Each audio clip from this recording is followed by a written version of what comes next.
This section will focus solely on the use of annotations to give feedback. Written annotation tools help us leave comments and feedback directly on student submission or assignments. It is our closest attempt to mimic what we do with paper and pencil in a regular learning environment. Annotations help us give more personalized feedback compared to a rubric. You can even pair annotations with voice recording to really hit your message home. We'll talk more about that in the next section. As you make annotations in student work, keep in mind UDL practices. Think about the size and font type, or adding other visuals like circling, underlining, or highlighting important information. I'm going to spend some time exploring ways to annotate using Schoology and Google Docs, tools you might already be familiar with, but then I'll explore two newer tools, Kami and ClassKick, to help give digital feedback. Schoology has an annotation tool that is built right into the assignment submissions. Once students submit an assignment, you can highlight or cross out selected text and add notes. Notes display in the revision panel to the right of the document. You can also draw on the document. All annotations and grade updates or changes automatically save and post to the student. This next slide also provides a quick video overview to see how to add annotations to Schoology assignments. Remember, all these resources are also linked on the main Giving Feedback Digitally website. But here's a quick demonstration of how it works. I'm going to show you what it looks like quickly to annotate in Schoology.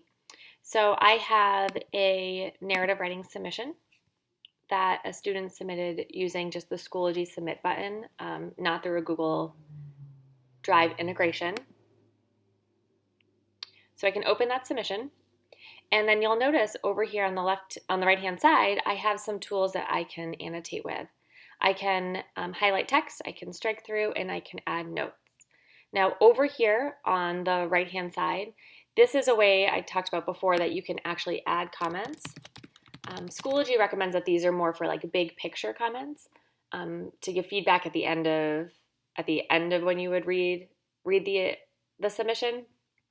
But you can really use these comments for anything, and this is a way that students can even reply to you as well. Now I can minimize this part of my screen by using the little arrow in this bar. So I'm going to click on that caret.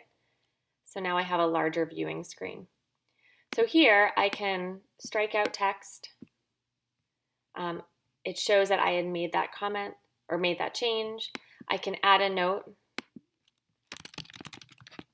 and save. So they'll see wherever I added a comment, it will draw a line showing where my comment note is added to. And then I can even draw in a section. And then if I want to, I can change the color of that text by selecting what I've drawn or written and clicking Style. And that can actually change the color. I can make it bolder as well.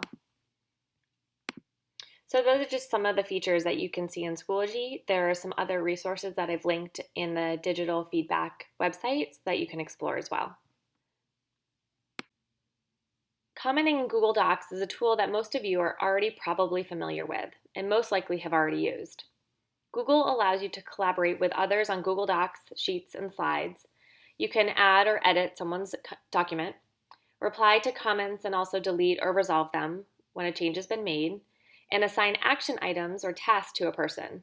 This sends them an email notification with a specific task that needs to be taken care of. You can also view the history in a Google Doc so that you can see if a student has made edits to the feedback that you gave. Google Classroom also has a comment bank built-in feature to also support giving feedback if using that platform. Here's another video to help you learn a little bit more how to add or edit comments in Google Docs. Just to show you what it would look like to add comments in a Google Doc, you'll notice that I have Peter Brady's assignment in front of me already open and ready to comment in. He might have shared it with me. There's other ways to give feedback if you're using Google Classroom and Schoology with the integrated Google Drive assignment. So all of these kind of work together, but I'm just going to do this example as if he had shared a document with me. So looking at his work, I might find a comment that I want to make. I can either highlight a piece of text, and you'll notice once I highlight it that over on the right-hand side there is a circle with a little speech bubble in it. If I hover over it, it says add a comment. I can click on that and I can write my comment here. So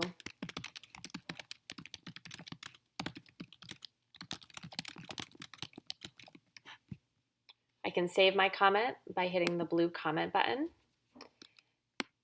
I can even just highlight one letter and add a comment as well. I have the comment bubble pop up again.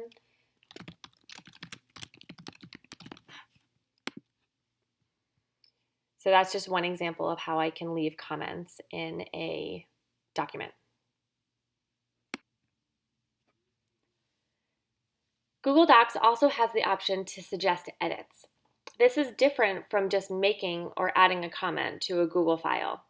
Suggestions allow you to make change in a document without changing the original text. The owner of the document can easily approve suggestions and replace the original text. To suggest edits in a Google Drive assignment, what you need to do is in the top right-hand corner underneath the Share button, there's a little pencil with a drop-down arrow. I'm going to click on the drop-down arrow and click Suggesting. So it usually defaults to editing if you are placed as an editor on a document, but now I'm going to enter Suggesting mode. So here I can actually go through the document and I can change parts of the writing, but you'll notice it just strikes out their text and adds my own text.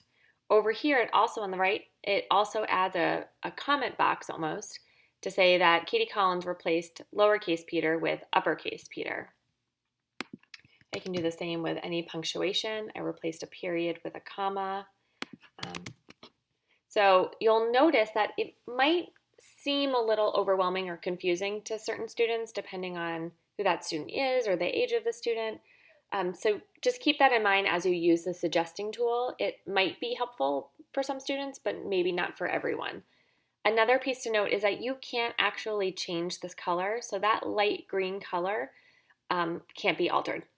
It has to stay light green, which isn't really a bold enough color to stand out if you're thinking about UDL practices, but could be a good tool for some students. Kami is a newer tool in Newton Public Schools that allows students and teachers to annotate, mark up, and provide feedback using Kami's text and markup tools. It's integrated with Schoology and Google Classroom so students can easily submit assignments through those platforms. I've included some links on the slide to help you explore some of Kami's tools, but I'm also going to do a walkthrough now. So when I first log into Kami, I have the option of opening a document different ways. Normally I would open from Google Drive, but you can also open from your computer. You can automatically create a Google Classroom assignment from this page, or I could just open a blank page. You can also make an assignment within Schoology, but you have to do that in the Schoology course that you want the Kami assignment. So just keep that in mind. For this example, I'm just going to open from Google Drive, and I'm going to select the same personal narrative piece that I've been using as an exemplar. It'll take a moment to load. So now that I have my students' work in Kami, I can start to annotate. So on the left-hand side is my toolbar. At the bottom of this toolbar, there's two options. Right now it's telling me that I have my toolbar on the left-hand side. I can swap that over to the right by clicking the other white square. But if I prefer to have it on the left, I can move it back. So now I can start using my tools. There's a few different tools that I want to show you. One is a comment box, similar to what we had in Google Drive and in Schoology. You can easily add text comments. So I can click on comment. I have a few options, which I'll show you later, but I'm going to select text comment, and I can easily just click anywhere on my student's work. I'll see a yellow dot. I can change the color of it if I hover over, and then I can add a comment by typing. If I click off in any white space or any blank space, it will save the comment automatically. And then I can go back and I can edit it if needed. I can also add a text box. I can change the font size. I can change the color of my text as well. So I can just type wherever I need to by clicking my cursor in a blank spot. You also have the option to draw. So there's a drawing tool. You can change the thickness of the pen. Also, again, you can change the color if needed. I could go through and I could underline. I could circle words that need to be capitalized. And if I need to, I can always use the eraser to erase anything that I don't want.